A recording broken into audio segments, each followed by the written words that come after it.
Pour ne rien rater de nos programmes, n'oubliez pas de vous abonner à nos deux chaînes YouTube, le Média TV et le Média 24/7, et d'activer la cloche. Bonjour tout le monde et bienvenue pour un nouvel épisode de Les Indiscrets sur le Média, votre rendez-vous hebdomadaire politique avec Niels Wilke.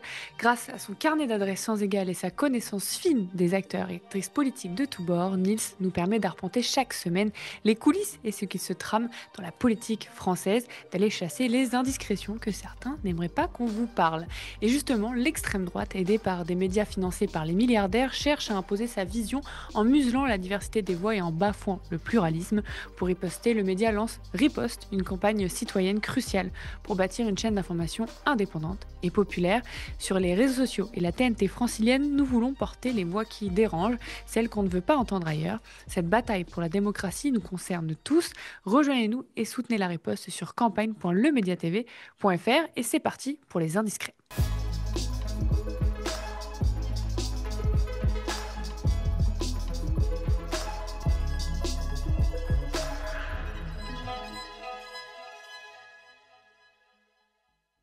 Au sommaire des indiscrets aujourd'hui, et si Emmanuel Macron terminait son deuxième mandat comme il l'avait débuté, le président de la République redoute un acte 2 des Gilets jaunes.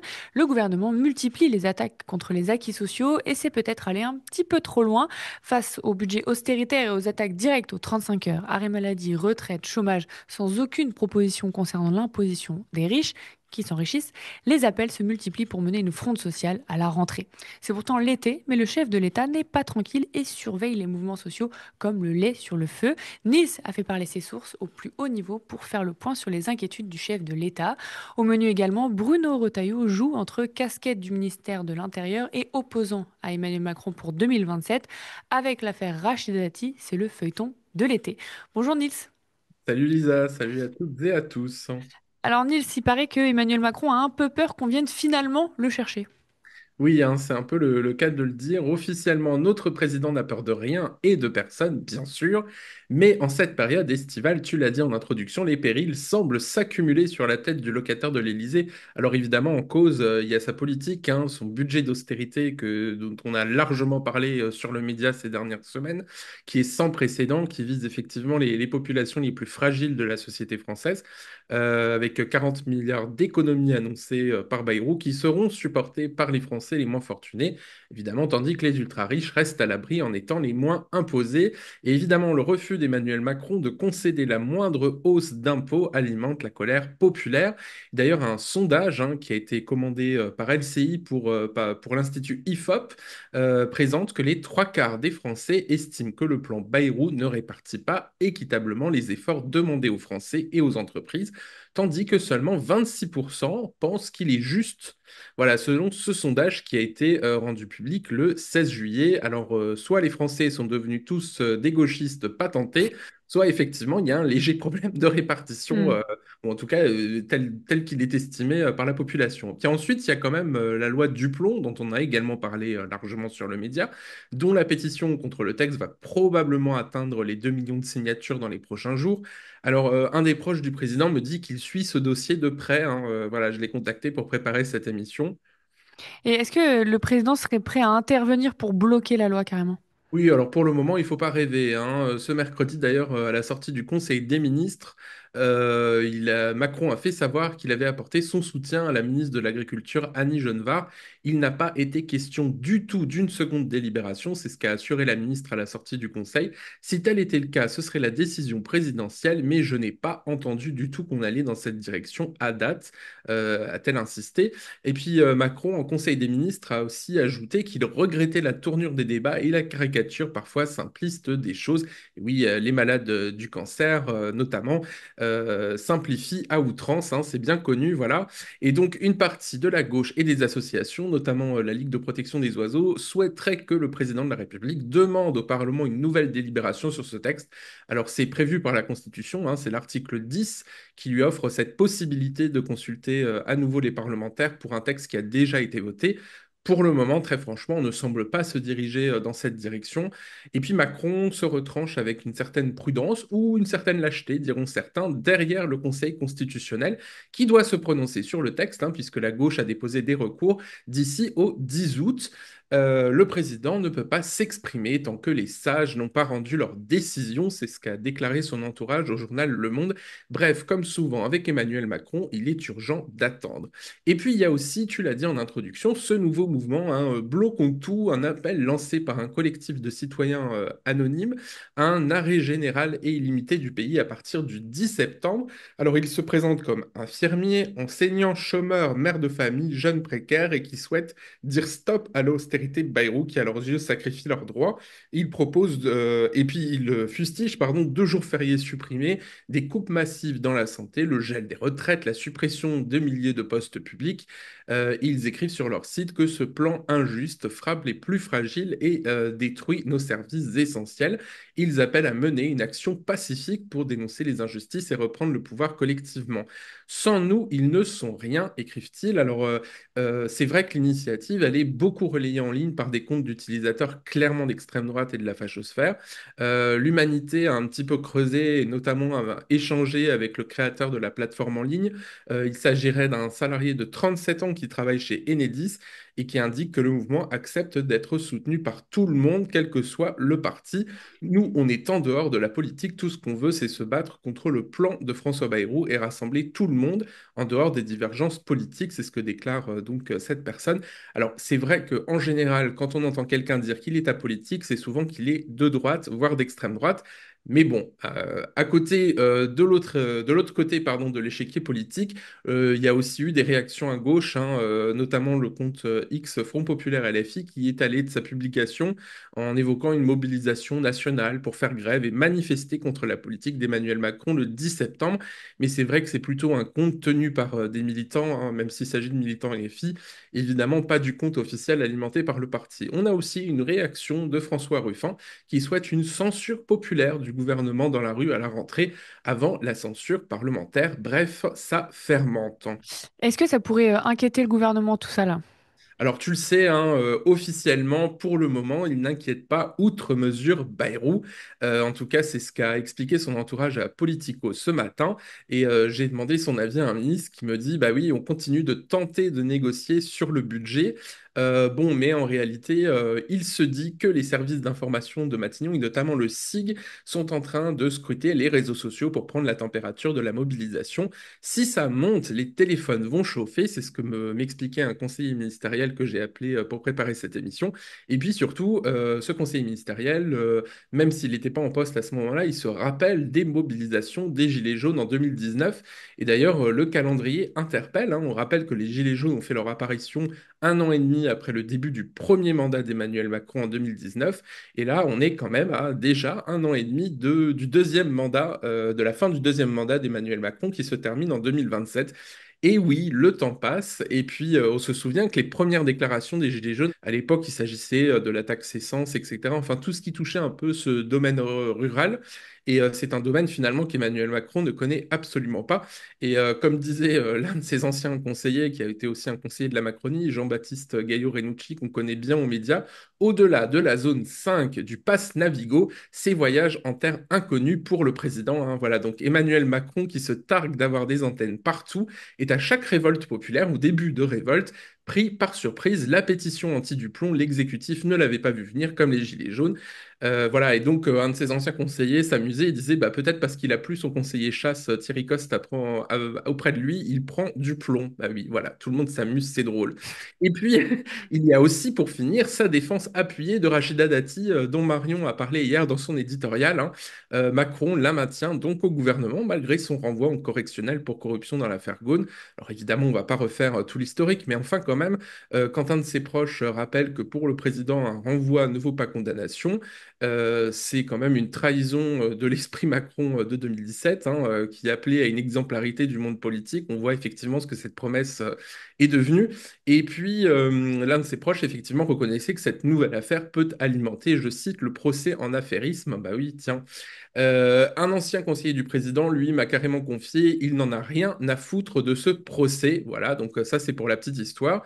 Et on a vu notamment toute la Sarkozy, ou ce qu'il en reste, voler au secours de la ministre ministre de la Culture et maire de Paris 7, comme Darmanin, c'était lundi, dis donc. L'opprobre sur les personnes. Éric Dupond-Moretti, qui était mon prédécesseur, pendant des mois et des mois, les oppositions ont demandé sa démission parce qu'il y avait un procès en cours contre lui, et à la fin, il a été innocenté. Donc soutenons Rachida Dati pour être une grande ministre de la Culture, une maire de Paris, et laissons la justice faire son travail. Voilà, donc explication d'un bon connaisseur des arcanes du pouvoir. Si Rachida Dati est maintenue à la culture, c'est que Macron a besoin d'elle pour finir le sale boulot sur la réforme de l'audiovisuel.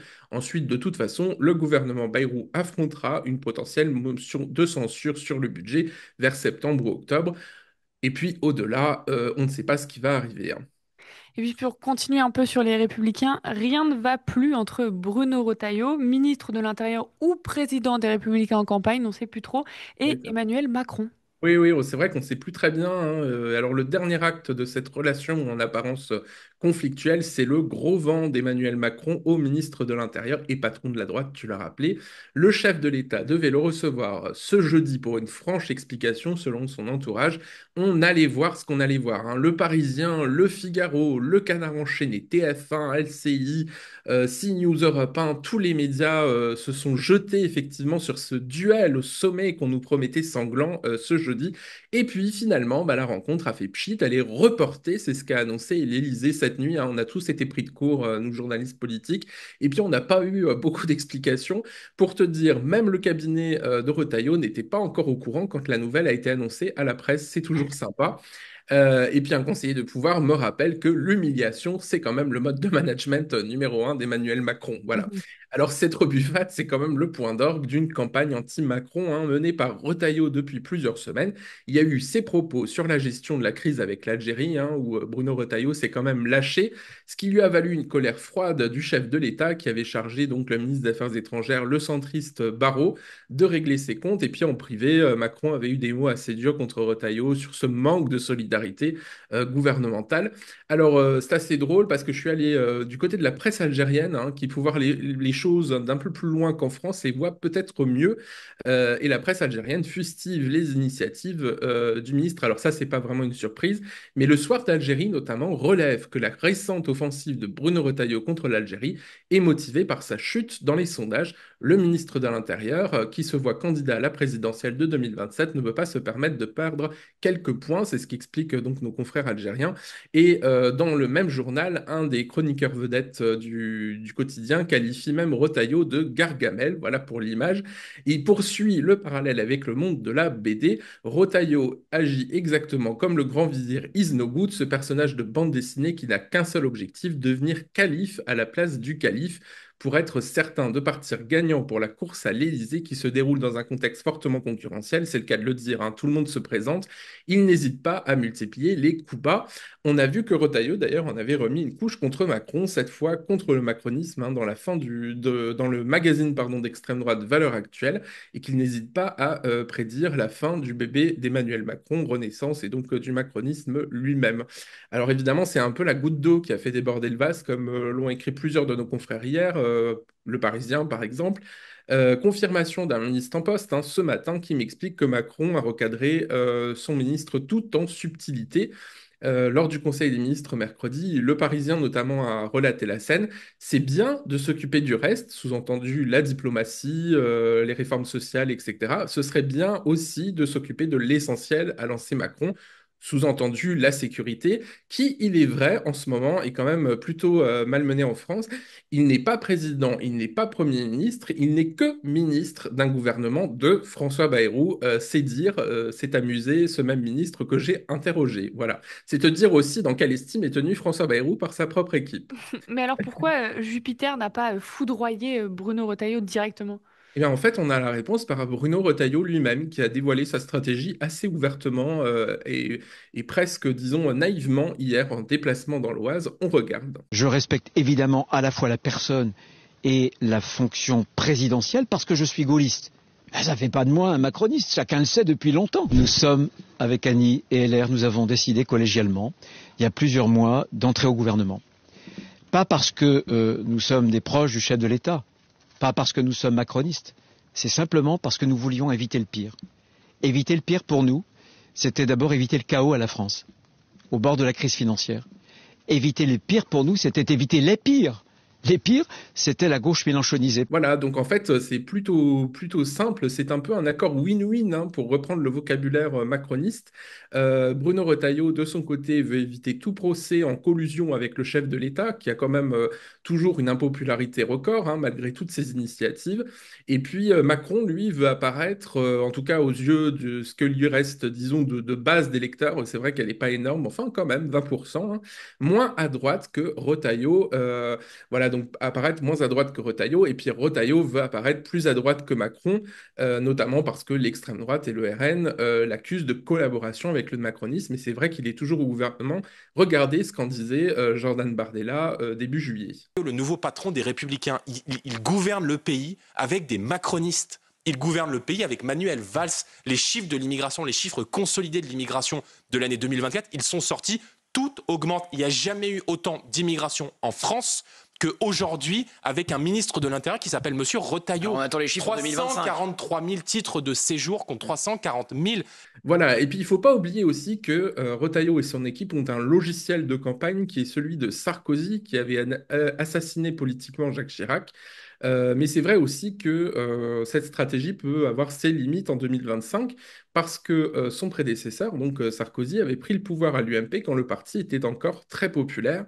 Il y avait un large socle de fidèles, et puis il y avait énormément de députés, énormément d'élus locaux, régionaux, et même au niveau effectivement national.